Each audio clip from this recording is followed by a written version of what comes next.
Hello friends, आज हम बात करेंगे chapter 10 living creatures exploring there characteristics. उसके कैरेक्टरिस्टिक क्या है और लिविंग क्रिएचर्स कौन से हैं उसके बारे में ही इस चैप्टर में हम देखेंगे। ठीक है, यहाँ पे अवधि और आयुष के पेरेंट्स हैं। ठीक है, अवधि ने नोटिस किया सेल्स को और उसने ट्राई किया पिकअप करने के लिए, लेकिन उसकी मदर ने कहा कि ऐसा नहीं करते हैं। ठीक है, ओके।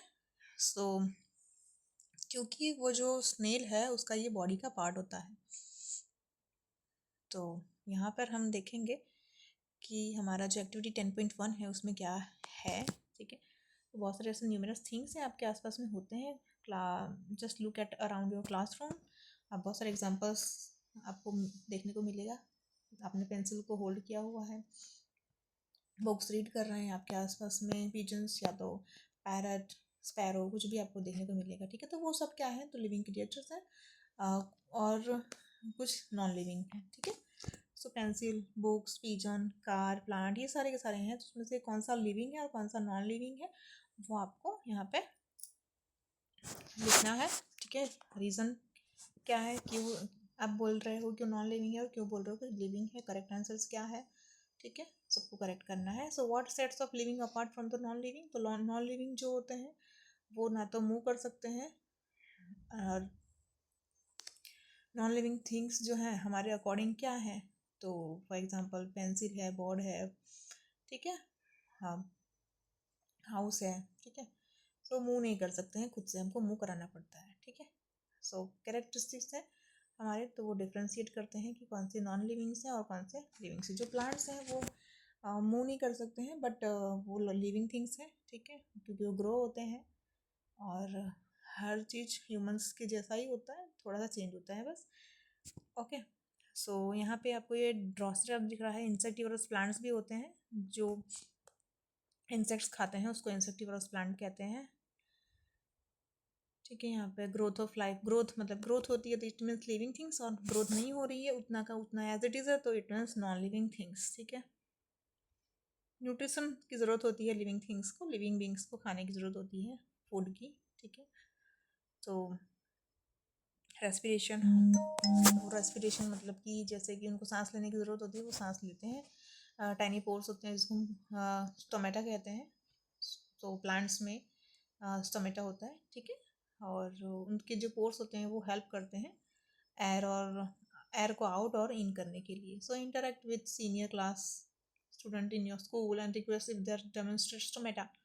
यहाँ पे आपको एक वाटर ड्रॉपलेट्स दिखाई दे रहा है। ठीक है, एक्सक्रेशन भी जरूरी है रिमूव करने के लिए। वेस्ट प्रोडक्ट्स होते हैं जो बॉडी के अंदर उसको हम जब रिमूव करते हैं उसको एक्सक्रेशन कहते हैं। यूरिन है जैसे कि एनिमल्स भी करते हैं। ठीक है, और ह्यूमंस भी करते हैं।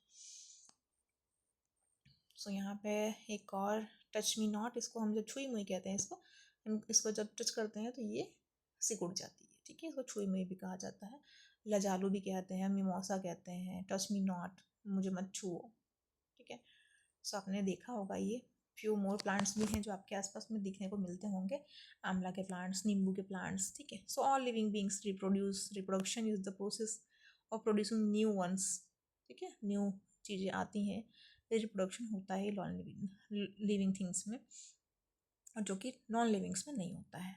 When living beings not able to exhibit all the above mentioned characteristic, जैसे कि फूड, एयर एंड वाटर, तो needed for being alive, it is said to be dead. ठीक है, ग्रो होते हैं, फूड हम जब लेते हैं तो हम ग्रो करते हैं, और मूवमेंट्स उसमें देख सकते हैं, रिस्पायर, प्रोड्यूस, एक्सक्रीट, रिस्पॉन्स, और या तो फिर डाई। तो नॉन लिविंग थिंग्स में ये सारी की सारी चीज़ें जो होती हैं वो एब्सेंस होती हैं, वो सब नहीं होती हैं। ठीक है, सो essential condition for germination of the seed. Germinating में आपने क्या ऑब्जर्व किया, जर्मिनेशन क्या होता है, तो wonder the You might have wondered what conditions are required to germination of seed. Okay, तो यहाँ पे दिया हुआ है एक activity, pot a cap, direct sunlight, अंदर पानी नहीं डालने का है। दूसरे बी नंबर में आपको पानी बहुत ज़्यादा भर देने का है और सनलाइट में रख देने का है। पॉट सी में सॉइल मॉइस्ट रखना है और उसको अंधेरे में रखना है। पॉट डी में मॉइस्ट सॉइल रखना है और डायरेक्ट सनलाइट। तो किस में बेस्ट कंडीशन होगा। ठीक है, तो हमारा जो पॉट ए है, बी है, सी है और डी है, तो इसमें से जो पॉट डी होगा ठीक है। मेंटेन रखना है हमको सॉइल में, पॉट को सॉलिडली मॉइस्ट रखना है, मॉडरेट अमाउंट में पानी भरना है। तो इससे क्या होगा, हाँ ये हमको बताता है कि ये अच्छे से ग्रो करेगा। ठीक है, यहाँ पे 10.2 है, पॉट बीन सीड ABCD, उसमें क्या क्या हुआ क्या नहीं हुआ वो लिखना है। ठीक है, सब कंपेयर करना है ऑब्जर्वेशंस को। 7 से 10 दिन के बाद में आपको रिजल्ट मिलेगा जर्मिनेशन का, क्योंकि इसमें कितना हुआ है और इसमें कितना नहीं हुआ है। ठीक है, सो यहाँ पे आपको जर्मिनेशन बीन सीड्स है, बीन सीड्स को ही हमने देखा था, तो 7 दिन के बाद आपको ऐसा देखने को मिलेगा। सीड कोट है, एम्ब्रियो है। ठीक है, let us understand how to conditions help seed germination. तो वाटर है, तो वाटर रिक्वायर, वाटर की ज़रूरत इसलिए होती है क्योंकि उसमें जर्मिनेशन होना ज़रूरी है। ठीक है, तो ये ग्रोथ के लिए प्रोसेस होता है। आउटर कवर को हम सीड कोट कहते हैं।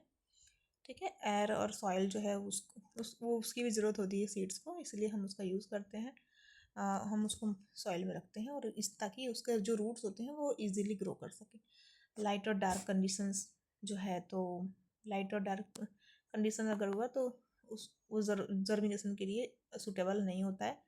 ठीक है, सो लाइट की रिक्वायरमेंट होती है, but generally most seeds do not require light for germination. After germination अगर हो गया है तो फिर सनलाइट की ज़रूरत होती है उसकी ग्रोथ के लिए। ठीक है, बस सिर्फ और सिर्फ जर्मिनेशन के लिए ज़रूरी नहीं है कि सनलाइट की ज़रूरत हो। ठीक है, नेक्स्ट हमारा आता है growth and movement in plant. So how do plants respond to sunlight. तो यहाँ पे बीन या तो ग्राम सीड लेने हैं। ठीक है, germination in moist cloth and moist tissue paper. और अब क्या करने का है हमको, तो एक स्मॉल सूट देखने का है डेवलप हो रहा है कि नहीं हो रहा है, और फिर लेबल कर देने का ABC ऐसे। ठीक है, तो inverted plant cap sunlight ABC। ठीक है, यहाँ पे आपको फिगर 10.2 में आपको सेटअप दिखाया गया कि कितने कितने अलग अलग कंडीशंस में इसको रखा गया है। तो इनर व्यू ऑफ बॉक्स का देखना है और बाहर का देखना है। ठीक है, तो वे पॉर वाटर इनटू 3 बीकर। अब इसमें क्या हो रहा है वो देखना है, वाटर लेवल चेक करना है। Okay, so let us bottom blotting paper completely wet and soaking the water. Place beaker A और B में सनलाइट जो है आपको 10.2 A एंड B में दिखाया गया है, C में आपको भी दिखाया गया है, उसमें कार्डबोर्ड है। और seedling get light from one direction only through smaller circular hole. Predictions and observations आपको क्या कहते हैं वो यहाँ पे लिखना है, ऑल डायरेक्शंस में and only from one direction में। ठीक है, सूट और रूट में क्या हो रहा है, अपराइट है, इन्वर्टेड है, क्या है, प्रेडिक्शन क्या है, आपके ऑब्जर्वेशंस क्या है वो आपको यहाँ पे मेंशन करना है। सो यहाँ पर हम ये देख सकते हैं कि जैसे कि हमने जो एक्सपेरिमेंट किया, so when plant kept is upright so root grows downward and the shoot grows upward. ठीक है, जब हम प्लांट को इन्वर्टेड रखते हैं तो रूट बेंड्स हो जाते हैं और डाउनवर्ड्स ग्रो होते हैं। ठीक है, व्हेन हम प्लांट्स को सनलाइट के इस एक ही डायरेक्शन में रखते हैं तो हमारा जो ग्रो हो रहा है वो सनलाइट की साइड में डायरेक्शन में ही रूट ग्रो करेगा और डाउनवर्ड्स ग्रो करेगा। ठीक है, यहाँ पे लाइफ साइकिल ऑफ प्लांट्स है। ठीक, तो वो क्या होता है कैसे होता है वो देखना है। प्लांट्स जो है जैसे कि सीड्स जो है बीन्स सीड, तो ऑब्जर्व करना है हमको 3 मंथ्स तक। और फिर एक टेबल नंबर 10.4 में आपको वो सारी की सारी ऑब्जर्वेशंस रिकॉर्ड करनी है। ठीक, सो यहाँ पर है, यहाँ पे ऑब्जर्व करना है, स्केच बनाना है किस रेट पर कितना ग्रो हुआ है। ठीक है, सो उसकी लाइफ साइकिल क्या है, वो कितने दिन में मैच्योर हुई है, कितने दिन में प्रोड्यूस हुआ, कितने दिन में फ्लावर्स आए और कितने दिन में फ्रूट्स आए हैं, ये सब सारी की सारी चीज़ें हमें नोट डाउन करनी है। ये हमारा लाइफ साइकिल है प्लांट्स का स्टेज वाइज। ओके, जर्मिनेशन का। एनिमल्स में क्या होता है, तो लाइफ साइकिल मॉस्किटो की क्या है। ठीक है, सो वो क्या होता है, मॉस्किटो बजिंग और एसपस में करता है, हमको पता है कि वो कैसे होता है। फॉर फीमेल मॉस्किटोज होते हैं वही जो है वो ब्लड को शक करते हैं। सो हमको उससे डिजीज होती है मलेरिया, डेंगू एंड चिकनगुनिया। ठीक है, नेक्स्ट हमारा आता है ये larva and the pupa mosquitoes stagnant water body. तो पानी में ही इनकी बॉडी जो है वो ज़्यादा से ज़्यादा ग्रो करती है। ठीक है, ओके, फिर नेक्स्ट हमारा आता है लाइफ साइकिल ऑफ मॉस्किटो। ये जो है वो लाइफ साइकिल दी हुई है। स्टेज 1 में एग होता है, लार्वा होता है, थर्ड में pupa, and the fourth one it means वो एडल्ट मॉस्किटो बन जाते हैं। ठीक है,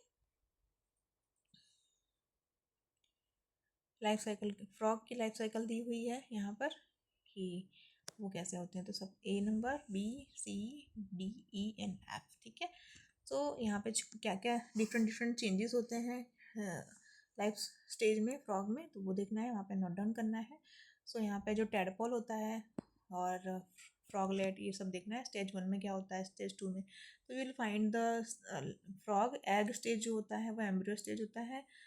उसके बाद tadpole, so consistent early stage with a tail and no legs. उसके बाद टेल होता है, no legs. The late stage में हिंड लेग्स होता है, फ्रॉगलेट स्टेज। ठीक है, एडल्ट फ्रॉग बाद में 14 वीक में बन जाता है। तो इसमें कितने कितने वीक्स में कितना कितना बनता है वो दिखाई दिया है। स्टेज 1 में डे 1, स्टेज 2 में डे 3 एम्ब्रियो बनता है, फिर डे 7 to 10 में टेडपोल, 10 वीक में टेडपोल लेकिन लेग्स के साथ, 12 वीक में फ्रॉगलेट कहते हैं उसको, एंड द अडल्ट फ्रॉग जो होता है वो 14 वीक में रेडी हो जाता है। ठीक है, ये हमारे कुछ कीवर्ड्स हैं। Okay, so you have to write in your notebooks. I hope आपको वीडियो पसंद आई होगी। चैनल को लाइक करें, सब्सक्राइब करें। Thank you.